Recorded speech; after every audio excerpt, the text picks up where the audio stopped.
나 주님을 사랑합니다. 이 고백이 우리의 삶에서 항상 이어지고 일상의 삶의 고백이 될 수 있기를 간절히 바랍니다. 7월 성찬주의를 맞이해서 고린도전서 11장 23절로 26절을 본문으로 은혜를 기념합시다, 이런 제목의 말씀을 나누기 원합니다. 지난 주간에 여러분에게 은혜로 말미암아 누리는 특권을 말씀드렸고, 이번 금요일에는 은혜로 말미암아 누리는 특권 하나하나를 기도 제목으로 삼고 우리 하나님 앞에 같이 기도했습니다. 그렇다면 여러분, 은혜로 말미암아 사는 삶이 무엇일까요? 은혜로 말미암아 살기 위해서 우리는 어떤 삶을 살아야겠습니까? 오늘 본문의 말씀에 보니까 은혜로 말미암아 사는 삶에 대해서 예수님이 말씀하신 것을 바울이 고린도 교인들에게 권면으로 준 말씀이 나옵니다. 그것이 바로 나를 기념하라 하는 말씀이에요. 주님을 기념해서 기억해서 늘 감사할 때 그것이 은혜로 말미암아 사는 삶이 된다는 겁니다. 기념이라는 말은 우리 일상의 삶에서 보면 특별한 날에 특별한 일의 기념이라는 말을 씁니다. 그래서 우리가 보통 기념일은 1년에 한 번 날을 정해놓고 기념하는 일이 대부분이죠. 예를 들어 말하면 6.25 1년에 한 번 그날을 기념하죠. 또 성탄절 같은 경우도 1년에 한 번 기념하는 겁니다. 그러나 예수님이 나를 기념하라고 하신 것은 어떤 것입니까? 6월절 만찬에서 식사를 같이 나누면서 너희가 이 떡을 먹으며 이 잔을 마실 때마다 나를 기념하라 그랬습니다. 여러분, 주님을 기념하는 삶은 특별한 것만이 아닙니다. 6월절 만찬은 마지막 만찬으로 특별한 것이었지만 그날의 식사는 유대인들이 저녁에 늘 나누는 네이폰이라는 만찬이에요. 늘 먹는 떡, 늘 먹는 포도주였습니다. 그러므로 예수님께서 우리에게 나를 기념하라 이 말은 그날만이 아니라 따라합니다. 먹고 마실 때마다 나를 기념해라. 일상의 삶에서 늘 주님이 베푸신 사랑과 그 은혜를 기억하고 감사하는 것이 바로 은혜로 말미암아 사는 삶인 것입니다. 여러분, 성찬의 의미는 주님의 은혜를 기념하는 것인데, 한 달에 한 번 성찬 드리지만 우리가 예배의 형편상 그렇게 하는 것이지만 우리는 매일매일 주님이 나를 위해서 살을 찌고 피를 흘리신 것을 기억하면서 일상의 삶에서 먹고 마실 때마다 주님을 생각하며 은혜를 기념함으로 은혜로 말미암아 사는 복된 성도가 될 수 있기를 바랍니다. 그래서 오늘 말씀의 제목이 은혜를 기념하라 하는 제목입니다만, 부제를 단다면 은혜로 말미암아 사는 삶이 무엇인가, 이것을 오늘 여러분에게 구체적으로 설명드리는 내용이 되는 것입니다. 첫 번째, 성찬을 나누면서 이루신 은혜를 기념합시다. 하나님의 은혜는 그냥 어떤 일이 떨어졌을 때 그때 준비되는 은혜가 아니라 이미 이루어진 은혜예요. 이루신 은혜입니다. 그래서 모든 사람이 바로 이 은혜를 누리고 삽니다. 늘 말씀드립니다만 하나님을 모르고 하나님이 없다고 하는 사람들조차도 이루신 은혜 속에 살지 않습니까? 모두 다 자연의 은혜 속에 삽니다. 그래서 이루신 은혜는 어떤 은혜입니까? 천지를 창조하신 하나님의 은혜입니다. 우리 신앙의 가장 기초를 창조신앙이라고 말하는데, 하나님이 천지를 지으신 것을 믿는 것만이 창조신앙이 아니라 그것은 신앙이 아니죠. 그냥 아는 지식일 뿐입니다. 삶의 현장에서 매 순간순간마다 누리는 하나님이 주신 은혜, 이루신 은혜를 감사하는 것, 그것이 창조신앙입니다. 오늘 하나님 전에 올라오기 전에 이 하루의 시작을 눈을 뜨면서 나에게 주어진 이 은혜에 대해서 감사하셨습니까? 감사하신 분도 계시지만 어쩌면 우리 안디옥교회 성도들 가운데도 오늘 그 은혜를 당연한 것으로 알고 크게 감사하지 않고 이전에 올라오신 분들이 대부분일 것입니다. 여러분, 이루신 은혜를 매 순간마다 생각하면서 우리가 감사드리고, 그것이 은혜를 누리는 삶이에요. 자식이 부모의 은혜를 매 순간마다 생각하면서 부모를 잊지 않고 가까이 있으나 멀리 있으나 부모님의 사랑을 생각하면 그것은 부모님의 은혜를 누리는 자녀라고 볼 수 있습니다. 부모님을 잃어버리고 부모님 은혜를 생각지도 않고 오히려 부모가 해준 것보다도 안 해준 것 때문에 불평하고 원망하는, 그래서 부모에 대해서 그 은혜를 매일매일 생각지 않고 사는 사람, 불효자죠. 하나님의 은혜는 이루신 은혜입니다. 천지 만물을 보니까 하나님이 우리에게 베푸신 은혜가 눈에 확 들어온다. 그래서 주 하나님 지으신 모든 세계, 내가 당연한 듯이 받아들이는 하루하루의 삶 속에 주어지는 모든 일들이 아버지 하나님이 지으신 일들이라는 감사가 매 순간마다 여러분에게 있을 때, 그것이 바로 은혜로 말미암아 사는 사람의 삶인 줄로 압니다. 그래서 그 사람은 어떻게 합니까? 내 영이 주를 찬양하리니 크시도다 주 하나님. 자연의 작은 선물 속에서도 하나님의 크신 솜씨를 발견하고 그 은혜를 누리고 사는 그와 같은 창조 신앙인이 될 수 있기를 간절히 바랍니다.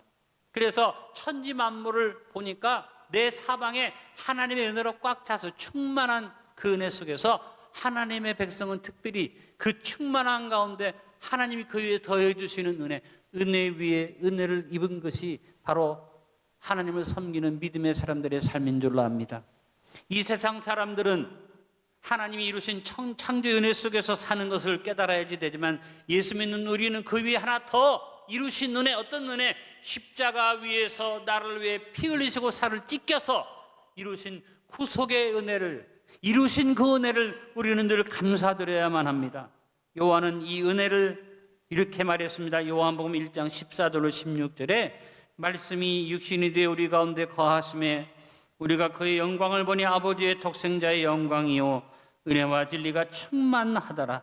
요한이 그에 대하여 증언하여 외치르되 내가 전에 말하기를 내 뒤에 오시는 이가 나보다 앞선 것은 나보다 먼저 계심이라 한 것이 이 사람을 가리킴이라 하니라.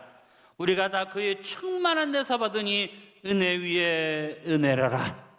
예수님이 만물을 지으신 그 충만한 은혜 위에서 또 은혜를 받으니 은혜 위에 은혜더라. 하나님이 예수 그리스도를 통해서 이루신 은혜 위에 은혜를 기념하며 사는 것이 은혜로 말미암아 사는 것입니다. 그래서 예수님이 이루신 은혜를 생각하는 사람은 어떤 은혜에 대한 감사를 갖습니까? 그날의 은혜를 그날의 은혜. 예수님이 십자가에 못 박히시던 그날 그 시간의 그 은혜. 그래서 오늘 찬양했습니다.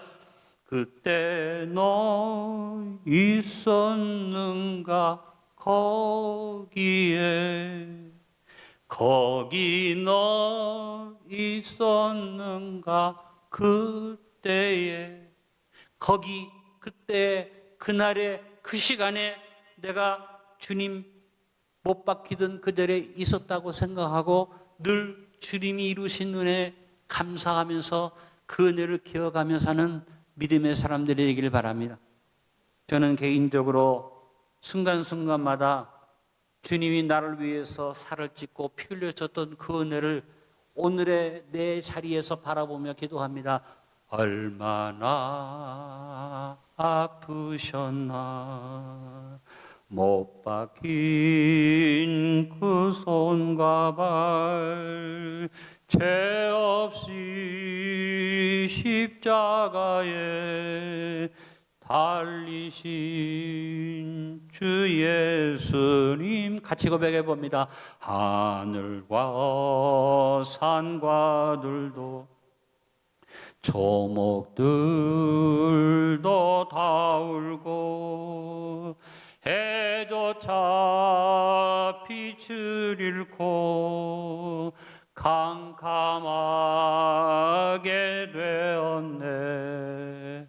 오 놀라운 사랑 크시고 끝없도다. 오 주님 사랑에 구원의 강물 넘치네. 주님이 이루신 은혜, 천지를 만들어 나에게 주셨고 그 충만한 가운데 주님의 자신의 모든 것을 다 주셨던 은혜 위에 은혜, 바로 그날의 은혜를 생각하면서 주님이 고난당하심을 마음속에 생각하면서 그 은혜를 기억하고 기념하는 삶, 그것이 바로 은혜로 말미암아 사는 삶인 줄로 압니다. 너무나 안타까운 것은 많은 믿음의 사람들이 하나님의 은혜 속에 사는 그 자연의 은혜조차도 당연한 것으로 여기고 감사하지 아니할 뿐더러 예수님이 나를 위해서 십자가 위에서 고난당하신 속량의 은혜조차도 순간순간 생각지 않고 잃어버리고 살다가 어쩌다 한번 주님 앞에 나오겠다고 나오는 성도가 될까 봐 너무나 안타깝습니다. 오늘 여러분 성찬 나누면서 우리가 누리는 모든 것들이 이루신 은혜, 그 은혜라는 것을 생각하며 은혜로 말미암아 사는 백성들이 되기를 결단합시다. 한번 따라합니다. 이루신 은혜. 두 번째, 성찬을 나누며 베푸신 은혜를 기념합시다. 우리 하나님이 이루셔서 그냥 천지를 만들어 놓고 끝난 게 아니라 우리에게 주셨잖아요. 베푸신 은혜입니다. 그래서 내가 태어나면서 오늘에 오기까지 누려왔던 모든 것이 은혜 아닙니까? 하나님을 모르는 세상 사람들도 그 은혜를 알기 때문에 뭐라고 말합니까? 낳으시고 기르신 부모님 은혜를 얘기합니다. 이 세상 사람들도 그 은혜를 부인할 수 없기 때문에 부모님의 은혜만 생각하지 않고 조상의 은혜를 얘기합니다. 그래서 올라가 보면 결국은 하나님의 은혜에 대한 것인데 1년에 한두 번 차례 지내고 제사 지내면서 조상의 은혜를 기념한다는 것은 자기 위안이지 그것이 은혜로 말미암아 사는 사람의 삶의 모습은 아니죠. 여러분, 우리 모두 다 베푸신 은혜를 순간순간마다 기억하면서 우리의 마음속에 에베네셀의 돌을 세우기를 간절히 바랍니다. 사무엘이 에베네셀의 돌을 세웠어요. 따라합니다. 에베네셀. 하나님이 여기까지 우리를 도우셨다. 베푸신 은혜입니다. 하나님이 오늘 여기까지 나를 위해서 도우시고 베푸셨다. 여러분, 이 베푸신 은혜를 기억하며 감사하고 사는 사람은 자동으로 뭐가 돼요? 행복자가 됩니다. 행복한 사람이 되는 겁니다. 제 얘기가 아니에요. 신명기 33장 26절 29절 읽어봅니다. 여스르니여 하나님 같은 이가 없도다. 그가 너를 도우시려고 하늘을 타고 궁창에서 위엄을 나타내시는도다. 영원하신 하나님이 내 처소가 되시니 그의 영원하신 팔이 내 아래에 있도다. 그가 내 앞에서 대적을 쫓으시며 멸하라 하시도다. 이스라엘이 안전히 거하며 야곱의 습은 곡식과 새 포도주의 땅에 홀로 있나니 곧 그의 하늘이 이슬을 내리는 곳에로다. 이스라엘이여 너는 행복한 사람이로다. 여호와의 구원을 너같이 얻은 백성이 누구냐? 그는 너를 돕는 방패시요 내 영광의 칼이시로다. 내 대적이 내게 복종하리니 내가 그들의 높은 곳을 밟으리로다. 여러분, 행복자가 됩시다. 내가 지금 있는 이 자리에까지 하나님이 함께 하셨다고 감사하면서 하나님이 나의 방패고 하나님 나의 칼이기 때문에 원수가 복종하고 내가 저들을 밟겠다는 믿음을 갖는 사람, 은혜로 말미암아 사는 사람인 줄로 압니다. 이사야 선지자가 이스라엘들에게 말씀을 전하면서 무엇을 말했습니까? 이사야서 63장 7절에 선지자가 말합니다. 내가 여호와께서 우리에게 베푸신 모든 자비와 그의 찬송을 말하며 그의 사랑을 따라 그의 많은 자비를 따라 이스라엘 집에 베푸신 그 은총을 말하리라. 이사야가 말하고자 하는 것은 다른 게 아니라 하나님이 베푸신 은총, 하나님 베푸신 사랑을 기억하라고 말한다고 말했습니다. 여러분, 우리가 하나님의 은혜는 어떤 은혜입니까? 이루신 은혜일 뿐 아니라 나에게 베푸신 은혜, 여기까지 함께 하신 은혜인데 거듭난 우리는 우리에게 베푸신 속량의 은혜까지 더해서 우리가 베푸신 은혜에 대해서 감사하고 기억해야 할 것입니다. 바울은 에베소서 1장 18절로 19절에 예수님이 베푸신 구속의 은혜를 이렇게 말합니다. 너희 마음 눈을 밝히사 그의 부르심의 소망이 무엇이며 성도 안에서 그의 기업의 영광의 분성함이 무엇이며 그의 힘이 위력으로 역사하심을 따라 믿는 우리에게 베푸신 능력이 지극히 크심이 어떠한 것을 너희로 알게 하시기를 구하노라. 내가 그냥 은혜 받은 게 아니고 그냥 구원해 받은 게 아니고 그 큰 능력이 지극히 크신 역사로 죄악이 용서되어지고 사탄의 권세가 물러가게 되고 내가 예수님 안에서 새 생명이 된 줄로 믿습니다. 여러분, 내가 그냥 내 삶의 전체에서 에베네셀을 생각할 뿐 아니라 지극히 큰 하나님의 능력으로 속량받고 구원받아 베푸신 은혜 속에 있다는 것을 기억할 때 그 사람이 은혜로 말미암아 사는 사람이 되는 줄로 믿습니다. 오늘 성찬 나누면서 우리가 이제까지 누려왔던 모든 은혜에 대해 감사드림으로 은혜로 말미암아 사는 행복자들이 됩시다. 우리 옆에 있는 분에게 축하합니다. 당신은 행복자입니다. 또 고백합니다. 나같이 구원을 얻은 행복자가 없습니다. 세 번째, 성찬을 나누며 누리게 하신 은혜를 기념합시다. 여러분, 우리 하나님은 옛날 얘기 속에 있는 하나님이 아니고 내가 그냥 막연하게 나를 도와줬으면 좋겠다고 바라보는 하나님이 아니라 우리 하나님은 살아계신 하나님이에요. 여기에 지금 역사하는 하나님이에요. 그래서 우리에게 하나님이 은혜를 이루시고 베푸는 것뿐 아니라 누리게 해주세요. 지금 여기에 은혜를 베풀고 누리게 해주세요. 그래서 바울이 고린도후서 6장 1절로 2절에 말합니다. 우리가 하나님과 함께 일하는 자로서 너희를 권하노니 하나님의 은혜를 헛되게 받지 말라. 이르시되 내가 은혜 베풀 때에 너에게도 꼭 구원의 은혜를 도왔다 하셨으니 따라합니다. 보라 지금은 은혜 받을 만한 때요, 보라 지금은 구원의 날이로다. 여러분, 무엇보다 나에게 오늘 이 자리에, 현재 이 자리에 역사하셔서 살아계셔서 누리게 하신 은혜, 이 은혜를 기억하고 기념하고 감사합시다.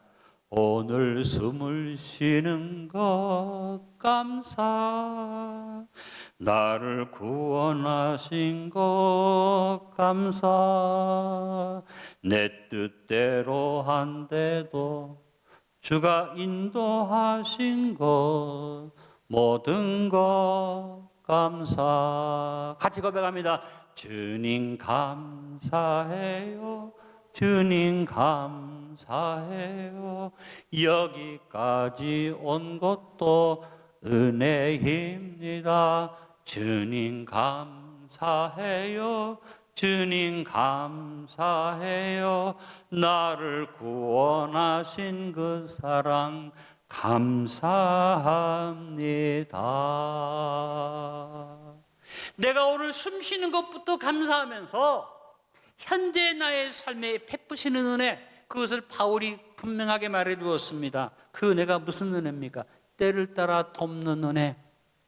하나님이 특별한 때에만 은혜를 주시는 건 아니라 과거와 현재와 미래 어느 시간이든지 내가 하나님의 도움을 원하게만 하면 그때마다 때를 따라 돕는 은혜. 지금이 은혜 받을 만한 때요, 지금이 구원의 날이요, 지금 이 시간이 하나님 역사하는 시간이요, 하나님은 살아 역사하시는, 여기에 지금 함께 하시는 나의 하나님, 살아서 함께 하시는 히어랜드 나의 하나님이십니다. 바로 우리의 대제사장 되셔서 지금도 24시간 쉬지 않고 날 위해서 기도하고 계신 하나님이 우리 예수 그리스도이신 줄로 믿습니다. 히브리서 4장 14절 16절의 말씀이 있습니다. 그러므로 우리에게 큰 대제사장이 계시니 승천하신 이곳 하나님의 아들 예수시라. 우리가 믿는 도리를 굳게 잡을지어다. 우리에게 있는 대제사장은 우리의 연약함을 동정하지 못하실 리가 아니요 모든 일이 우리와 똑같이 시험을 받으신 이로되 죄는 없으시니라. 그러므로 우리는 긍휼하심을 받고 따릅니다. 때를 따라 돕는 은혜를 얻기 위하여, 때를 따라 돕는 은혜를 얻기 위하여 은혜의 보좌 앞에 담대히 나아갈 것이니라. 여러분, 우리 하나님은 오늘 여기에 또 누리신 은혜, 우리에게 누리게 하시는 은혜로 함께해 계십니다. 오늘 성찬을 나누며 우리에게 주신 오늘의 모든 은혜에 대해 감사드림으로 은혜로 말미암아 사는 자녀들이 됩시다. 이루신 은혜, 베푸신 은혜, 누리게 하신 은혜만 있는 게 아니라 네 번째로 성찬을 나누며 쌓아두신 은혜를 기념합시다.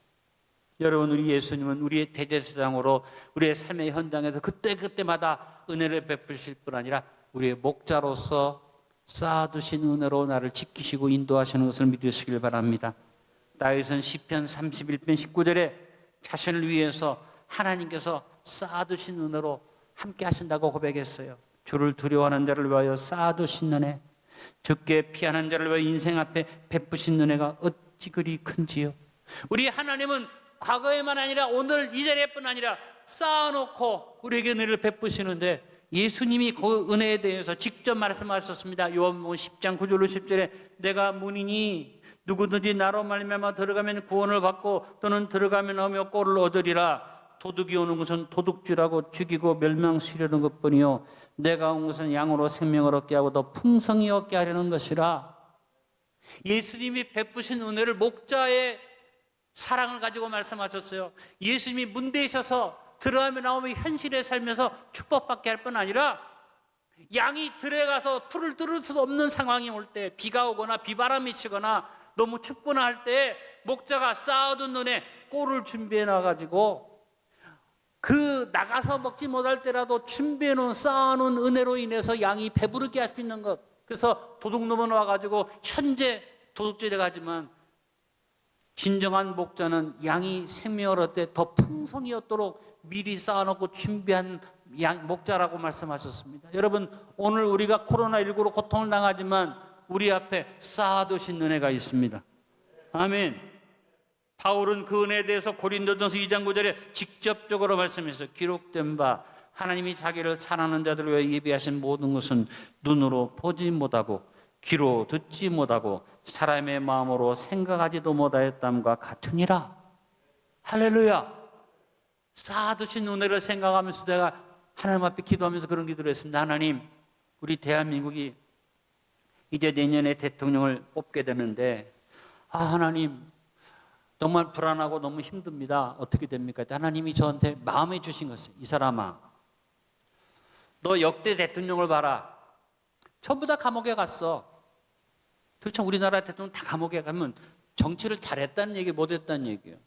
못했다는 얘기예요. 근데 우리나라가 어제 뉴스에 보니까 개발도상국에서 이제 유엔에서 정하기를 선진국 반열에 올라갔어요.